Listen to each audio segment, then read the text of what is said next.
Bienvenue au QC, le quartier cuisine, je vous laisse vous présenter.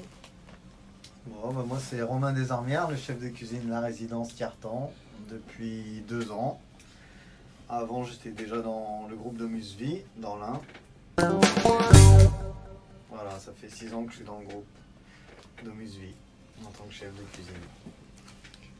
Quel est votre parcours de formation?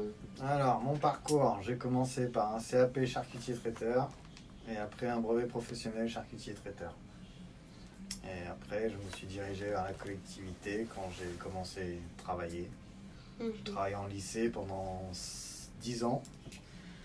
Un gros lycée de 1500 couverts par jour. Et après, j'en avais marre, donc j'ai voulu un truc plus petit. Donc j'ai été chez Domusvie. Pourquoi vous avez choisi cette formation, ce métier?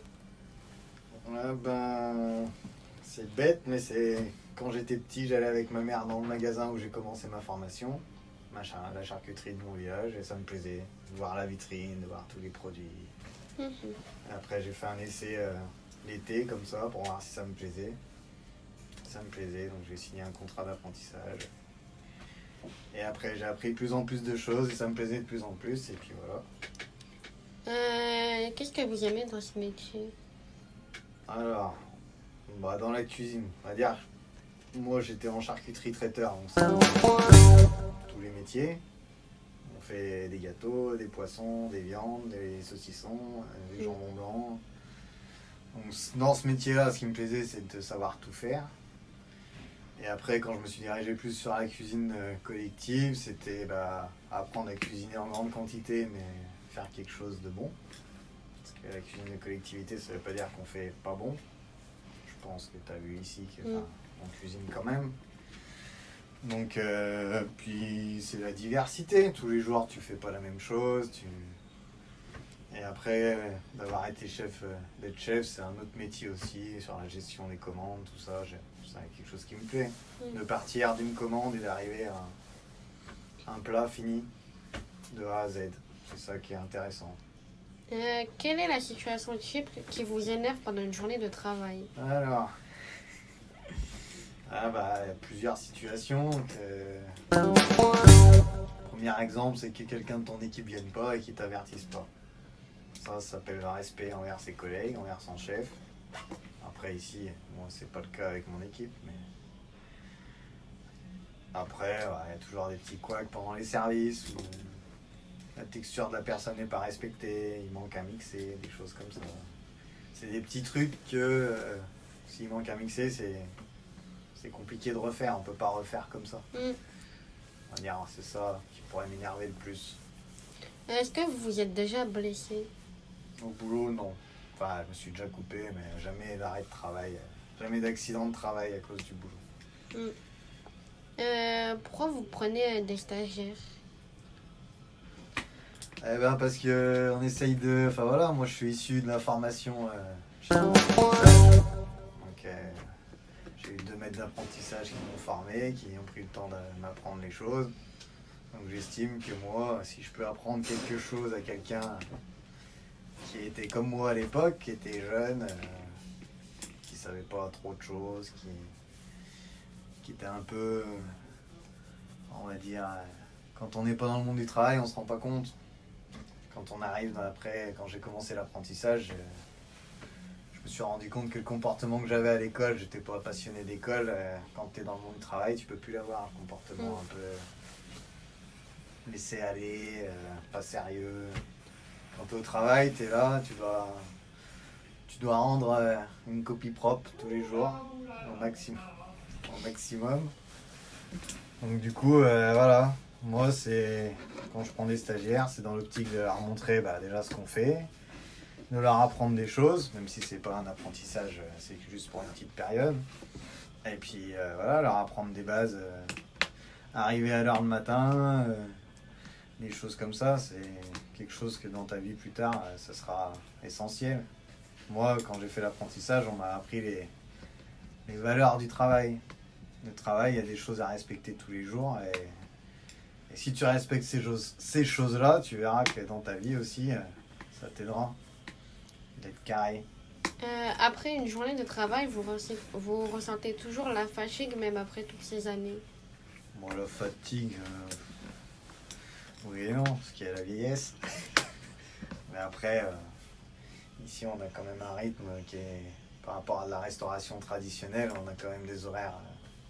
On fait 35 heures, on est une bonne équipe, on n'est pas en sous-effectif, donc on est fatigué, mais c'est pas aussi intense que quand je travaillais dans un lycée, même si j'étais fonctionnaire, comme on dit, c'était 1500 couverts, c'était beaucoup de boulot en peu de temps.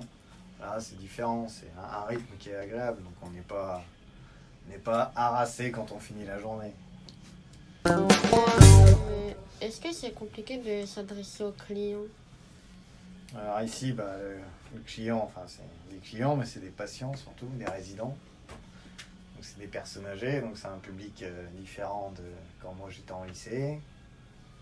Là c'était des jeunes, maintenant c'est des personnes âgées. Donc les personnes âgées, c'est, comme tu as vu, c'est plusieurs façons de manger, des textures, et les goûts, c'est difficile d'accorder tout le monde, parce qu'ici c'est des personnes qui sont là tous les jours, toute l'année.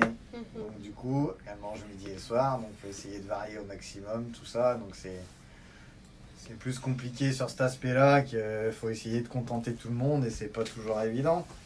Mais après, s'adresser à eux, non, c'est pas un problème. Au contraire, c'est intéressant d'échanger avec eux parce que ils aiment bien raconter leurs petites histoires, ce qu'ils faisaient à la maison quand ils cuisinaient, tatati.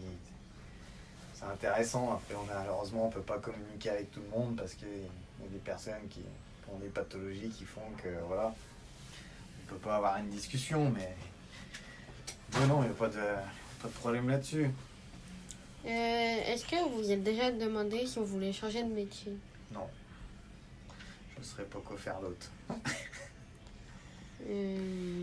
Quel conseil pouvez-vous donner à un jeune débutant dans le métier?